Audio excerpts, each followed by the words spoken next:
We've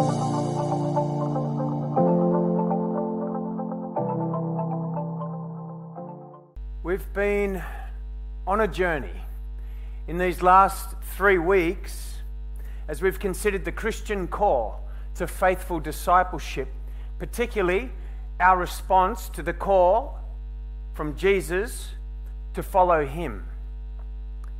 We want to be believing disciples, don't we? Some of us might hear that term and say, of course, because disciples believe. That's what we do. We walk with Jesus. To which I'd say, we've got to be careful with our assumptions. We've seen Jesus turn to his disciples here, making no assumptions of their continued commitment to follow him. In Luke chapter 9, he said to his disciples, if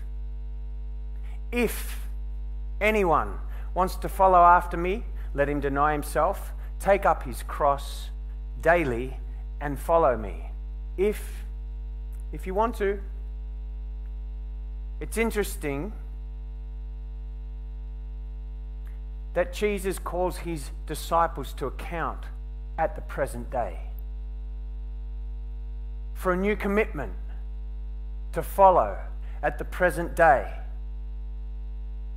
a renewed commitment to step forward in faith. I referenced last week a passage in John 6. We didn't look in depth at it.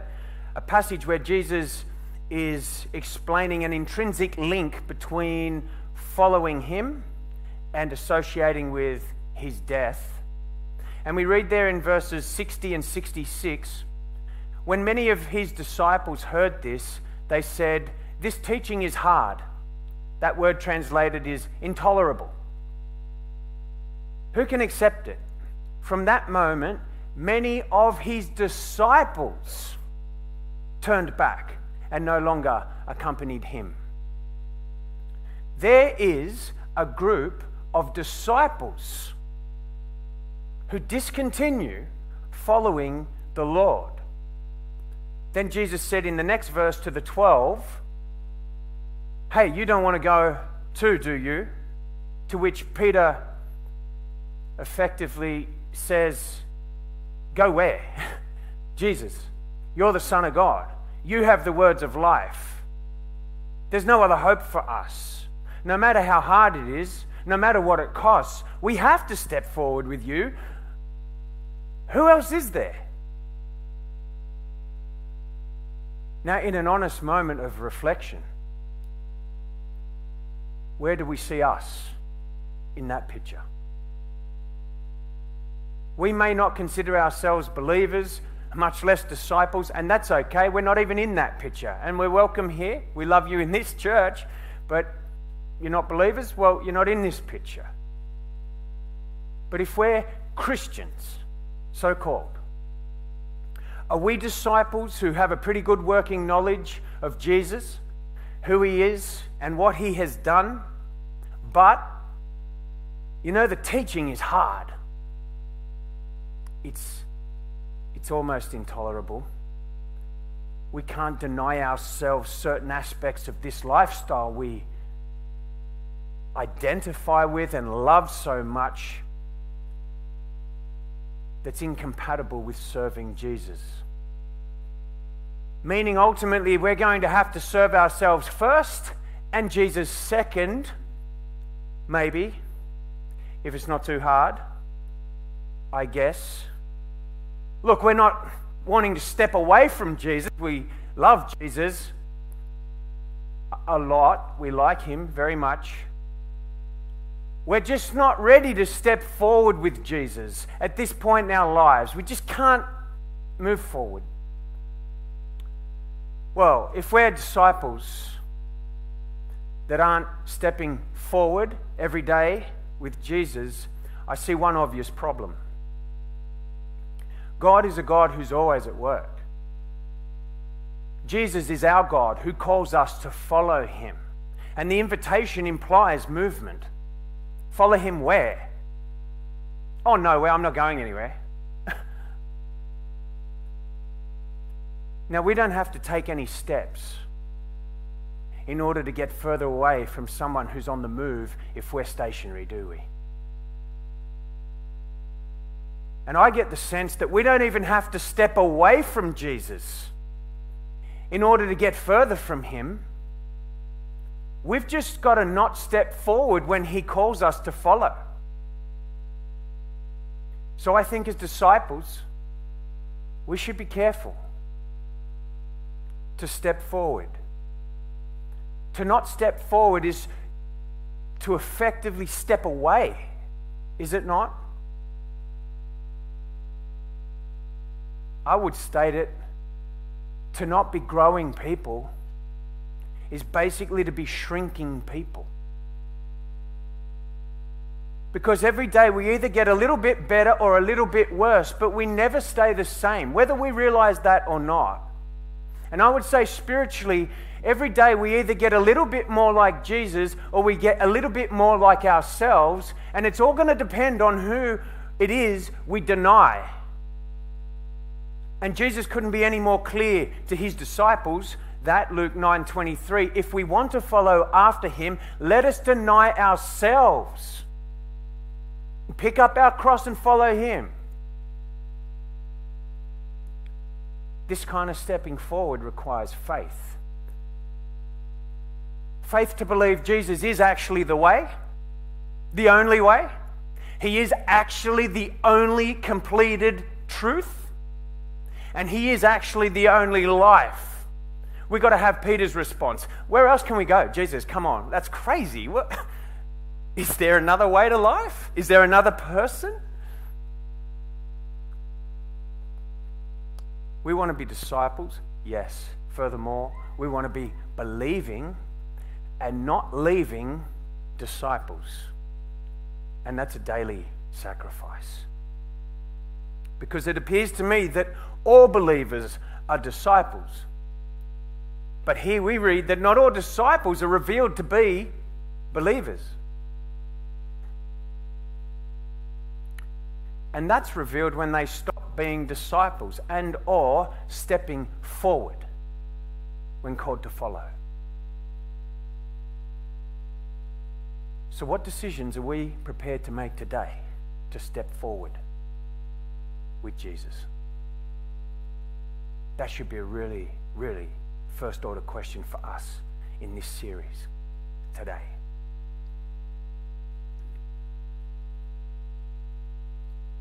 What home group are we in?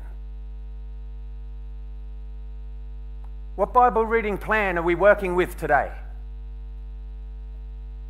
What portion of our resources do we give to the Lord without question? First fruits. It's not even ours.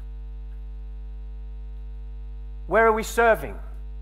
Humbly, without any want of human praise, no recognition, no problem. God sees. We work for an audience of one. I'm not saying these things in and of themselves, all of these things are actually going to make us right with God. You can do those things and actually be undermining the body because you're toxic spiritually. It can happen. Those things don't make us right with God, but when done from a healthy spiritual heart, they help us step forward. They help us step forward. And should they not be markers of the life of true discipleship, those things? And many, many more. So in questioning what are we going to put in place in order to step forward with Jesus today, maybe we could start to think of those things.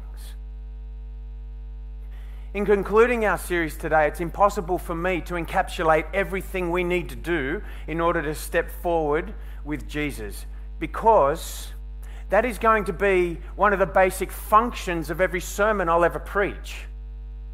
And I can't do them all today, unless, of course, this is my last. God knows. So if you want to hear more about what it takes to step forward with Jesus, you'll have to come every week or somewhere else. And that's okay. But what I want to do today is to be encouraged by Paul as he writes to the Ephesian church, as we heard in the reading, about the mindset of stepping forward with Him. Not exactly what's entailed, but what's the mindset, and a little bit of that, but what is our awareness that's required of us as disciples stepping forward with Jesus. Look at verse 15. He says, "Pay careful attention then to how you walk, not as unwise people, but as wise, making the most of the time, because the days are evil. So don't be foolish, but understand what the Lord's will is." We have here, in this text, the true Christian view of time as it relates to our journey. We're told what to do with it. We're given implications for motives of why we would do that. Concerning verse 16 there's a couple of words for time that are translated in the New Testament. One of them implies or applies to a succession of moments and periods throughout history, like the clock that ticks throughout history and into the never never. That's time. The other definition that is used here in this particular verse, this is a definite portion of time. That word might be translated season or opportunity. I noticed it was in the reading. Time is a specific portion. It's not the endless passing of moments. So what is in view here is not just the passing success of successive moments throughout life, but a set time of life that we may take to mean the whole life, our season. Now the words in verse 16, making the most of, are often translated to redeem. Redeem the time. It means to buy or to barter, acquire in that way. Give something to get something. So Paul wants us to not merely respond to passing moments in time, but to really take hold of this realization that we've got a significant opportunity here. It's our whole life, it's our season, and we've had that designated to us in order to know, to conform to, and to carry out the Lord's will. That's making the most of the time. That's redeeming the time. So it's not merely time, it's the time. It's our season to make the most of. Now, of course, it's important we don't just throw the other definition of time away. Because our season, our life, is of course made up of the passing smaller portions that are moments in time. Those insignificant seconds of every minute, of every hour, of day, of week, of month, of year. And we'd outsmart ourselves if we came to understand that our lives just have this grand scale purpose, which they do, this great opportunity which we must redeem somehow, make the most of, only to fail to discern the significance of the seemingly insignificant passing seconds of time. Have you ever been on a walking trail in a beautiful location?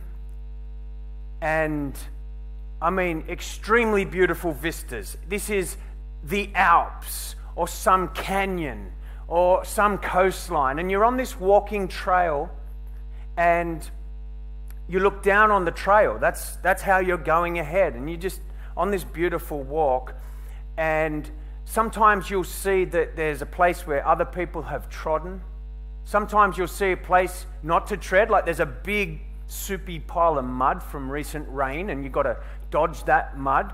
Then you see there's a big tree root over the path and you've got to hop over that.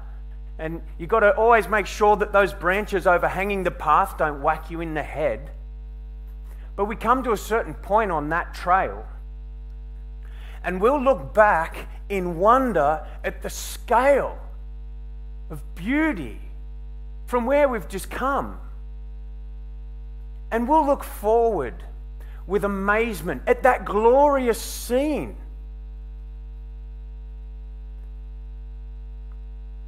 But we don't consider at all that mud stepping, root hopping, branch slapping vantage point where we're looking from, do we? We got muddy shoes. This is just a rocky old track. Until, of course, we move on and look back. Then it's part of that beautiful vista. Now, if we're not careful, our life will be like that. Yesterday's beautiful. Remember? Tomorrow's so full of possibility and hope, I just can't wait. But today, run of the mill, nothing on. You see, we might admit that life is beautiful, even a precious God-given season for us to cherish. But then we might find it really hard to break up that recognition into the fragments of time that make up every single day and feel the worth of those fleeting moments as they fleet without our recognition. To the degree that we can come to recognize the greatness of insignificant seconds,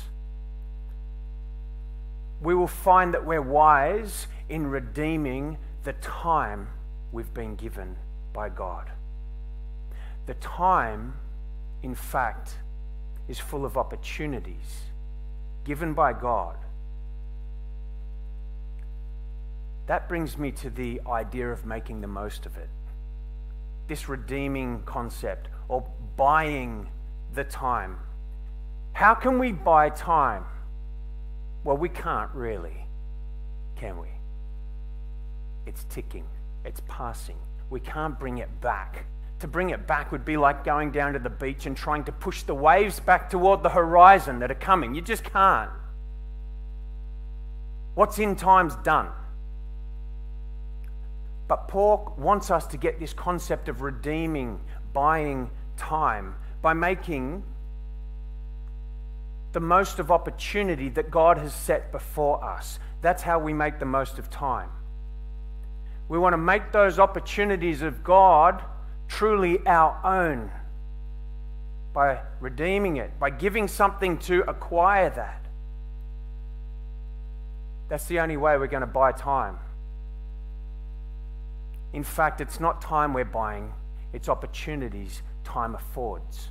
You see, in every life, there's woven, God-given, God-ordained opportunity.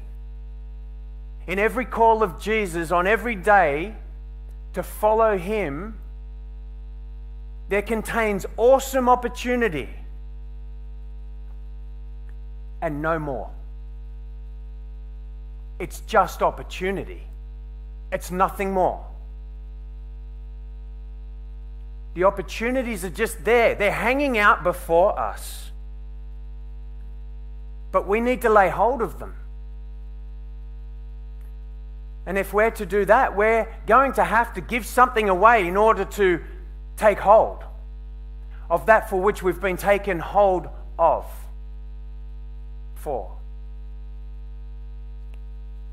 That's how we make the most of time. That's how we redeem and buy time. We give something in exchange for the opportunities God has laid in that time, and we're afforded by that time. So what is it that we are to give away in order to take those opportunities? Well, our agenda. How well are we giving our agenda to God? Because that's how we're going to buy and redeem time. You see, it's our lower purposes and prerogatives that need to be surrendered, that need to be given to God in order for us, or perhaps even abandoned, in order for us to behold the higher purpose of God's calling. That's how we step forward. Consider this question. Why has God given us today, Sunday, 2nd of March 2025? Why has God given us today? Now, we might say to visit mum, play with the kids, take them to that new park that's just been built, have friends for lunch, go to the beach, clean the garage, watch the footy, a million other things. On our agenda, for which today is allocated by us. That's why we've allocated today. But they are the purposes we've assigned. We might say they are the opportunities that today affords us, because we've made that happen. That's our agenda. Well, God has given us this day with assigned opportunities too.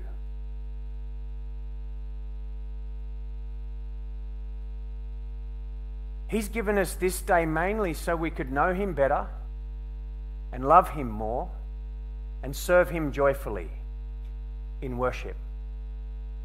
We should glorify Him this day as we worship Him with our whole life and know Him better and deepen and grow in our relationship with Him and more like Christ in the process. That's the assigned opportunity of God today. So in order for us to make the most of the time God has given us, to redeem it, we must exchange, or be prepared to, or even abandon every one of our lower purposes today for God's higher purpose. That doesn't mean we can't do any of those other things on our list.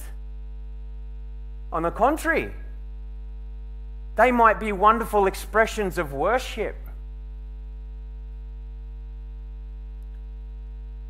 But when we do any of those things, they should always be subordinate to the purpose and call of God. If we go about our daily tasks, in fact, if we actually go about our life's greatest achievements without thinking of God, and the fact that everything in creation, in our season, in our life, is headed to an eternal glorification of God, well, then we've wasted time. That's written off as a waste of time, no matter how good we've been.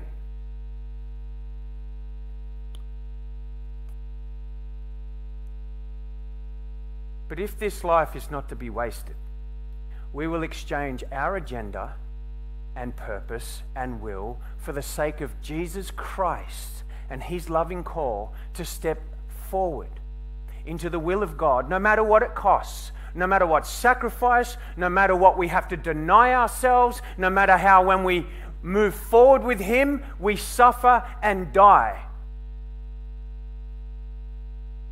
That's living. Stepping forward with God.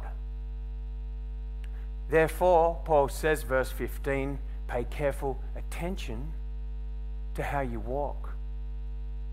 Not as unwise people, but as wise. Unwise people have no regard for anything I just said. Nothing. The day is free. I've planned this, I'll do that if I want. The word careful here might also be translated accurately. Walk accurately. Walk thoughtfully.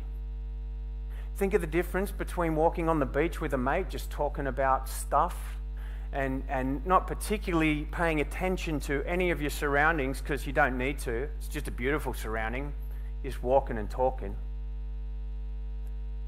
Think of that as compared to a climber in the Alps, walking on a narrow ridge of snow piled atop a rock with a big cornice of ice that's overhanging the rock. And from their vantage point, they can't actually tell if they're on the rock or on the cornice that overhangs. The climber knows he's on the rock because he's still alive. She's still alive. But they know the stakes are high. They're walking real careful here.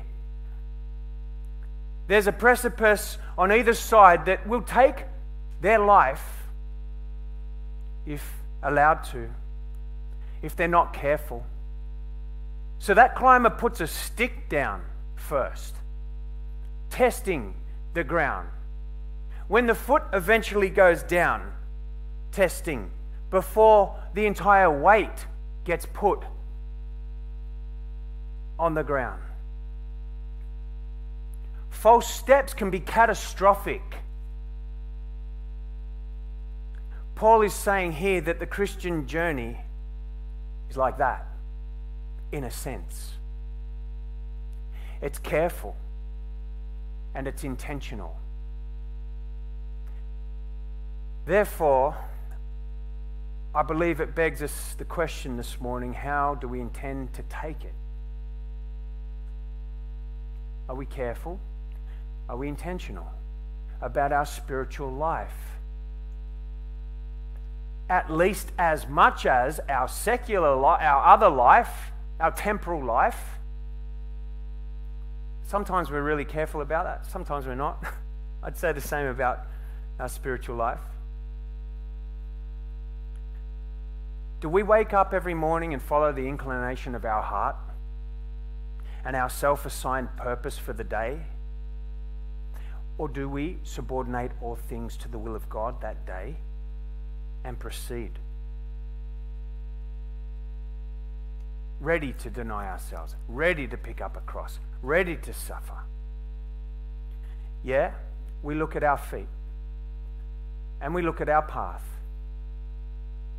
But we must never stop looking at our Saviour and Shepherd who calls us to step forward. Step forward. Come on. Follow me. If we make Jesus the example and pattern of our lives, we will be led to safety. Right into his presence, where there will be fullness of joy. There's no other way. There may seem a paradox to the Christian life. It's the renewed and free and right, blessed and abundant life that is never lived without self-control, self-denial, self-crucifixion. Don't be deceived by the devil for a second to believe that obedience to the call of Christ means the absence of joy and spontaneity. In fact, it's pretty much polar opposite in my experience and many of yours. The Christian life's crazy, full of eclectic people and opportunities and circumstances and things you find yourself in, and you think, if I didn't know Jesus, I'd be nowhere near these people, nowhere near this situation. Wow, what is this? It's exhilarating. It's joyful and it's spontaneous, even though it's careful and measured. You see, boundaries are a blessing when on the other side are bottomless pits of hopelessness. The straight and narrow life of the calling of Christ is pure joy. When on the other side of the boundary is absolute hopelessness. And there is.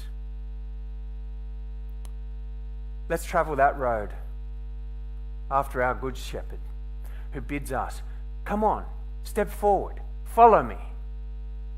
Let's make the most of our time. Let's redeem it by just laying before him our agenda in life, in parenthood, in business, in health, in wealth, in everything. Our agenda is yours, Lord. What would you have me do? I'm thinking this. If you want to change anything, just let me know. Let's be careful to do. Because, as Paul says, the days are evil. These days are within our season. These days are time. This time we're in is evil. In that, if not given to the Lord, they're going to take our life. These days want to take our life. These days, if not given to the Lord in living sacrifice, are going to only steer us further away from the Lord. So these days are evil. When we get to glory, those days won't be anywhere near us, long gone. Nothing will pull us away from him and his love. How important is it that we make the most of them today, to be determined in sacrifice with joy and thanksgiving. Then we will not be fools, we will know the will of God. We're led now to the communion table, where we see the ultimate sacrifice in the will of God. It's the sacrifice of Jesus, his Son. It's the sacrifice for us. It's the sacrifice that really, in one sense, you could say, begins this whole calling. We're called to follow him, as we've talked about, in self-denial, in crucifixion, metaphorically, and in the willingness to die in accordance with the will of the Father. That's what Jesus did. He's not asking us or expecting of us anything that he didn't do. In fact, far less. We could never do what he did. But he wants us to trust him.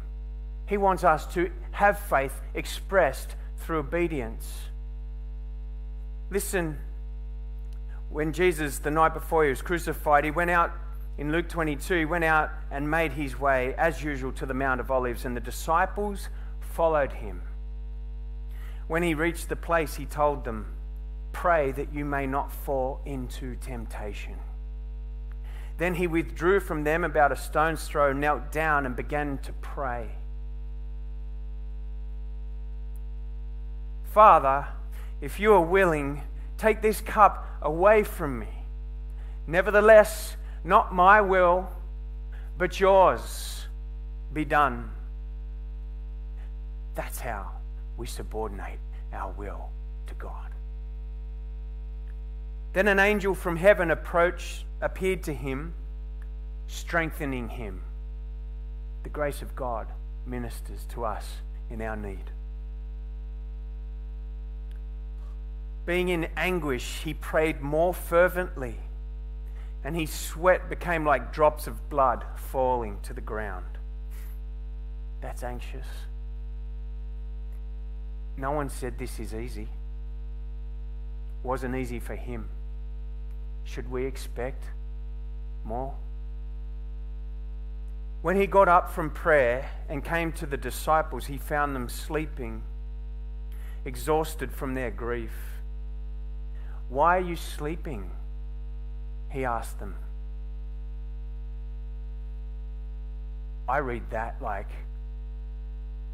Boys, make the most of the time. Get up and pray so you won't fall into temptation. That's a great place for us to start stepping forward in prayer.